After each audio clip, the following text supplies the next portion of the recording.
Oi, gente, bom dia! O Cotidiano está começando hoje, quarta-feira. Eu converso com uma farmacêutica sobre o prazo de validade dos medicamentos. Quando essa medicação ela está vencida, como é que a gente deve descartá-la? Daqui a pouquinho ela vai conversar com a gente sobre esse assunto. E hoje é o Dia Nacional do Poeta e claro que nós vamos homenagear todas essas pessoas que têm o dom de nos fazer sorrir com a palavra. Eu vou conversar com o poeta Nelson Lima. Também tem aquela dica de make que você tanto ama. Hoje você vai aprender a escolher o tom de base de acordo com cada tipo de pele. E hoje também é o Dia do Animal e claro que tem aquela reportagem super fofinha sobre esses bichinhos que têm o dom de alegrar a nossa vida. Então aproveita, puxa uma cadeira e chegue junto que o Cotidiano está só começando.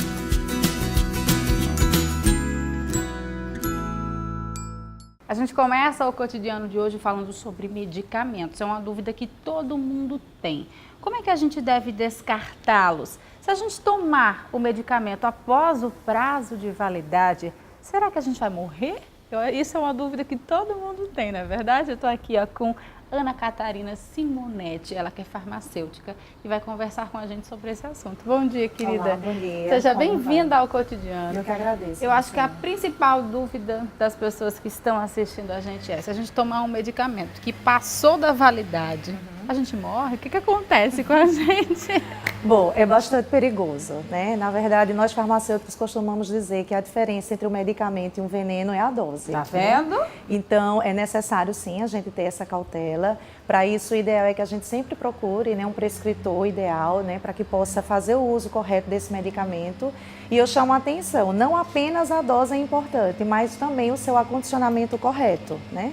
Então, fazer o uso do medicamento após o prazo de validade, então já é um efeito complicador. Por quê? Porque o ideal é que, por exemplo, os medicamentos sejam retirados das prateleiras das farmácias 3 meses antes. Né? Então, 3 meses antes desse prazo, o ideal é que já seja retirado para que o paciente, o indivíduo, não sofra esse risco.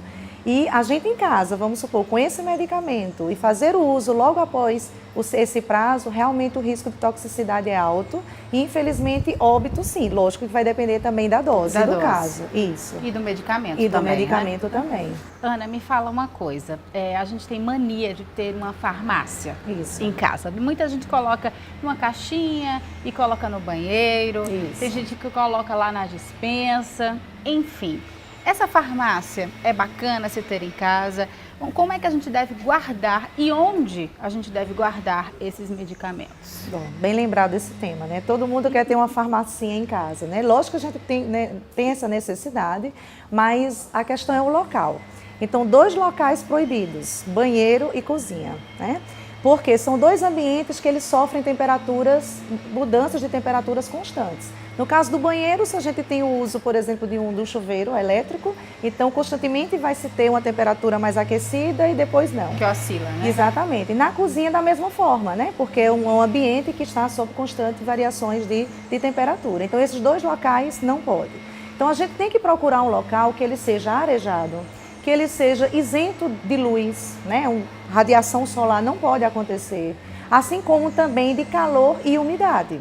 Né? Então, às vezes as pessoas dizem, mas o medicamento estava sob a proteção da luz. Tá, ótimo, mas e o calor? Às vezes é um ambiente, né, com a temperatura elevada, também não pode. Então, calor e luz não pode. Umidade, complicado também.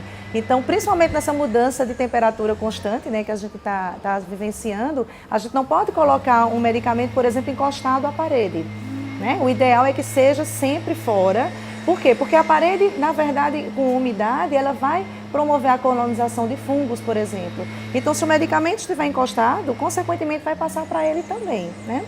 Outra grande questão, o ambiente tem que ser limpo. A gente não pode colocar em um ambiente onde possa, por exemplo, passar roedores, baratas, cupins, né? Porque tudo isso pode contaminar, sim, o medicamento. Então, o ideal é que a gente coloque em um ambiente que esteja isento desses fatores, de luz, de calor, de umidade e que seja bastante limpo. Ana, se o medicamento ele atingiu o prazo de validade, o que a gente deve fazer? Como é que a gente deve descartar? Jogar no lixo? Não, a gente não pode estar descartando no lixo comum, né? Nem na pia, por exemplo, nem no vaso sanitário, nem no ralo do banheiro, né? Por quê? Porque esse medicamento, em primeiro lugar, ele vai contaminar o ambiente, né? Então, por exemplo, se a gente coloca na pia ou no vaso sanitário, ele vai, né, ser desaguado, por exemplo, na água do rio. Se a gente despejar ele no lixo comum, também corre o risco de, por exemplo, os catadores de lixo verem observar esse medicamento e querer fazer uso. E aí o grau de toxicidade vai ser alto. Então, neste caso, por isso que não pode fazer uso desses caminhos, a gente tem, por exemplo, na instituição de ensino superior a qual eu leciono, a gente tem a oferta de um projeto, né, de extensão, onde temos coletores, né, em vários locais da instituição para fazer essa coleta de medicamento vencido, porque esse medicamento vencido vai ser utilizado pelos nossos alunos para estudos, né? Eles vão coletar, vão fazer estudos e é uma forma, na verdade, de preservar o meio ambiente e a saúde do indivíduo, né? Então, o ideal é que todo estabelecimento farmacêutico da cidade tivesse essa oportunidade de fazer a coleta, mas não é, infelizmente, a prática. Então, nós temos esse serviço gratuito. Então, lixo comum, não. Ana, vamos falar um pouquinho sobre as diferenças entre os medicamentos. Tem muita gente que tem dúvidas, por exemplo, de medicação genérica, similar e a tradicional, a que todo mundo compra na farmácia, que geralmente é um pouquinho mais caro, né? Isso. Qual a diferença entre essas três medicações? Elas são iguais? Há diferença? Ou a gente realmente tem que pagar um pouquinho mais caro e pegar aquela substância original? Ou pode investir no genérico que vai ter o mesmo efeito? Como é? Então, a questão é, a substância ela deve ser igual, né? Só que existe a diferença entre as três classes em relação aos testes de bioequivalência e biodisponibilidade que são realizados. Então, a maioria dos prescritores, eles realmente repassam os medicamentos chamados de éticos, né, que são aqueles que realmente são os de marca, bastante conhecido, que realmente esses testes são validados. Existem os genéricos, que os genéricos ele também possuem o mesmo princípio ativo. E por que nós pagamos menos? Porque o governo, na verdade, ele faz esse benefício para nós. Então, todos os impostos, né, que a indústria farmacêutica, dos éticos, eles pagam, o governo, né, nos concede. Por isso que a gente paga, né, mais barato. Bem mais barato. Mas o preço, na verdade, o preço não, desculpa. O princípio ativo é igual. Mesmo. Isso. No caso dos similares, né, se gerou, na verdade, uma grande desconfiança da classe médica e, enfim, de todos os prescritores em geral, por conta que, durante muito tempo, eles não passavam por testes de bioequivalência e biodisponibilidade. Então, por esse motivo que gerou-se essa dúvida, a terapêutica muitas vezes não era alcançada de forma eficaz e passou-se realmente a deixar um pouco os similares do lado e fazer mais o uso dos éticos e dos genéricos. Muito bem, dúvidas esclarecidas. Obrigada, Ana. Muito Adorei obrigada a nosso você pela viu? oportunidade. Bom dia, até a próxima. Bom dia, se até Deus a próxima. quiser. Amém. Tchau, tchau. Obrigada. E olha só, gente, hoje é o Dia do Animal. E aqui em Caruaru tem muita gente que adota um bichinho. Pois é, nosso repórter blogueirinho Sávio foi saber aonde é que tem feira de adoção. Confere aí. Bom dia você de casa, bom dia Marcela, prepara aí o coração que hoje a matéria é muito fofinha. Hoje a gente vai falar de adoção de animais e olha, tem muita gente aí pensando que o processo é um processo muito difícil, mas não é, é um processo muito simples e que você vai estar salvando vidas. A gente precisa, na verdade, divulgar a adoção de animais, né? A posse responsável de animais e a gente trabalha num ambiente, num local onde a gente tem muitos animais que estão disponíveis para adoção. São cães e gatos, cães errantes, animais de rua que a gente consegue recolher, que a gente retira dos bairros, das ruas. O espaço é limitado, a gente tem muitos animais nesse ambiente e a gente precisa que eles sejam doados, né, sejam adotados por pessoas para que a gente tenha mais espaço também para continuar fazendo esse recolhimento. É muito fácil para fazer essa adoção, né? Chegando à gerência ou nos procurando, os animais estão aqui disponíveis para adoção. As pessoas escolhem aqueles se adequam e poderão se adaptar melhor ao espaço de cada um. Animais maiores, animais menores, animais para segurança, animais para companhia, né? Cães e gatos. E estão aí disponíveis para quem quiser fazer essa adoção. É importante também ressaltar, né, a sua responsabilidade quando você adota um animal que você tem que ter. Então a gente tem aí um termo aí que a pessoa precisa se responsabilizar. Explica aí pra gente. Exatamente. Quando a gente faz a adoção, a pessoa que adota preenche juntamente aqui com a gerência de proteção animal um termo de adoção, um termo de posse responsável, onde a gente coloca todas as informações do adotante, né, e do animal, referente ao animal que se já foi castrado ou não, se já recebeu vermifugação, se já foi vacinado, contra quais doenças. Então tem todas as informações. Além das informações do novo proprietário e do animal, a gente também tem informações nesse termo de posse responsável sobre a própria responsabilidade da pessoa que está adotando, em cuidar bem, em ter todos os cuidados, em fornecer uma alimentação adequada, né, e todos os cuidados necessários para garantir o bem-estar desses animais. Muito obrigado pelas informações. E olha, agora vocês vêm comigo que a gente vai conhecer a história de uma pessoa que fez a adoção de 2 animais e a história é muito linda. Confere aí agora. Estamos aqui com a Carla, que fez a adoção de 2 cadelinhas, não é? Então, Carla, conta como foi que a Paloma apareceu na tua vida e como foi que foi todo esse processo de adoção. Paloma apareceu na minha vida através das redes sociais, onde eu vi um compartilhamento de uma cachorra já idosa, que tinha sido atropelada e estava precisando de um lar. E foi assim, a uma primeira vista. Fui atrás, corri, finalmente adotei. Ela trouxe para mim um misto de sentimentos que eu não imaginava sentir, assim. Primeiro, um amor incondicional. Eu sou completamente apaixonada por ela. Também para mostrar às pessoas que adotar um cão adulto é muito bom. Porque antes de Paloma, eu não era tão a fundo sobre essa parte de adoção, de questões animais. E depois eu fui pesquisando e vendo que adotar um cão adulto é muito raro, muito difícil. As pessoas têm medo, as pessoas tendem mais para querer filhotes. E eu gosto de mostrar isso, que um cão adulto também é muito bom. São muito mais gratos quando são adotados adultos, porque eles já passaram por sofrimento, sem saber a hora que ia comer, sem saber a hora que ia beber água. E hoje, Paloma, ela tem a caminha dela, sabe a hora que vai comer, tem a família. E eu sinto que o olhar dela para mim é de gratidão eterna. Que linda história. Então quer dizer que, além de ganhar uma nova casa e uma nova família, ela ainda é muito blogueirinha, está ali nas redes sociais. É isso, então. Ai, Sávio, tanto animal lindo, dá vontade de levar tudinho para casa. Eu que sou louca por bicho, obrigada, querido. Ó, um beijo para você e até a próxima. E agora eu vou para um rápido intervalo e na volta eu converso com um poeta, porque hoje é o dia do poeta. E também tem aquela super dica que você tanto ama de como escolher a cor da base. Me espera que eu volto rapidinho.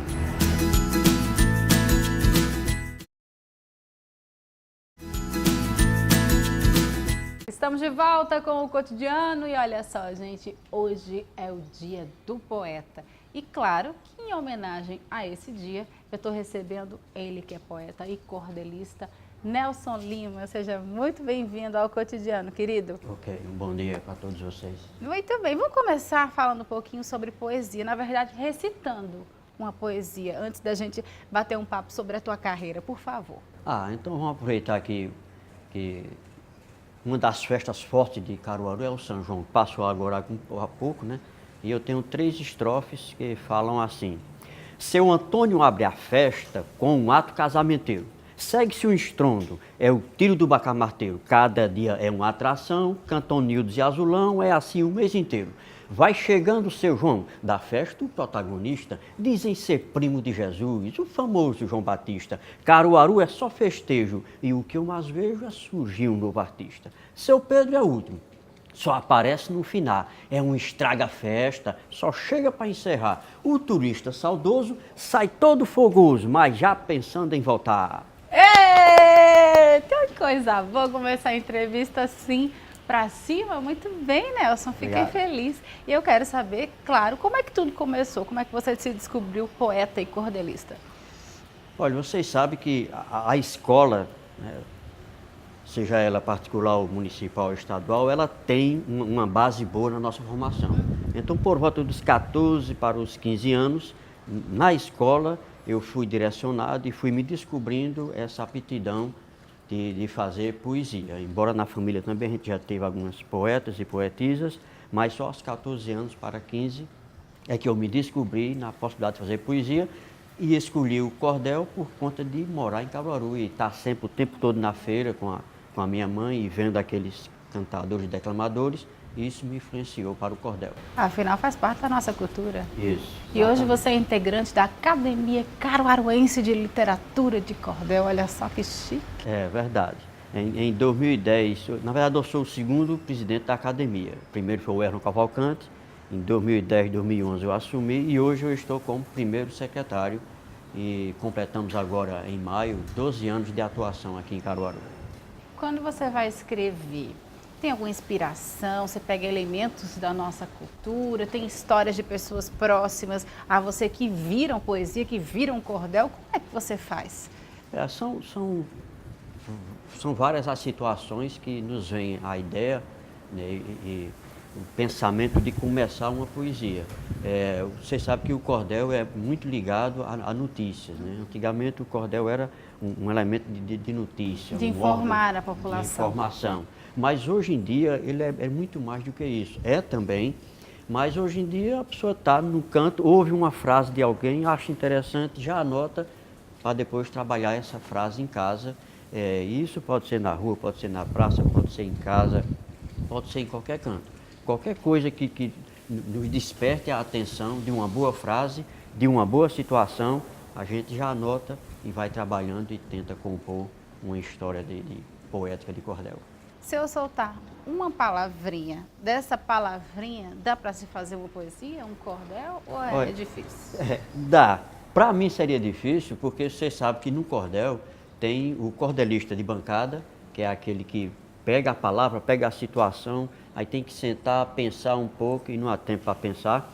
E tem o repentista, que o repentista é aquele que trabalha com a viola. Sim, e esse sim. aí, você, em segundos, qualquer palavra ele já transforma e vai fazendo na hora, porque já é um dom natural dele, né? A questão do repente. De brincar com as palavras, Isso, né? exatamente. Usa o jogo das palavras e tudo na rima e na métrica que a gente mesmo tem que sentar para seguir a quantidade de sílabas, para bater a métrica no final do verso. A gente precisaria de um tempo para fazer isso, né? Então eu não me atreveria a fazer um verso, uma frase, um verso de uma palavra que você me jogasse agora. Não teria essa aptidão. Me diz uma coisa, Nelson, qual foi o primeiro poema ou o primeiro cordel que você escreveu? Você lembra? Olha, eu não lembro a oração, né, o conteúdo, mas o meu primeiro cordel foi justamente com o tema de São João, né, que foram dois, na verdade. Aninha, a namorável, que é aquele sujeito que vai no forró e que tem aquele, fica olhando mais as danças e querendo ver alguém para namorar, e foi acendendo a fogueira do seu coração. Naqueles tempos de Caruaru, quando cada bairro acendia a sua fogueira, né?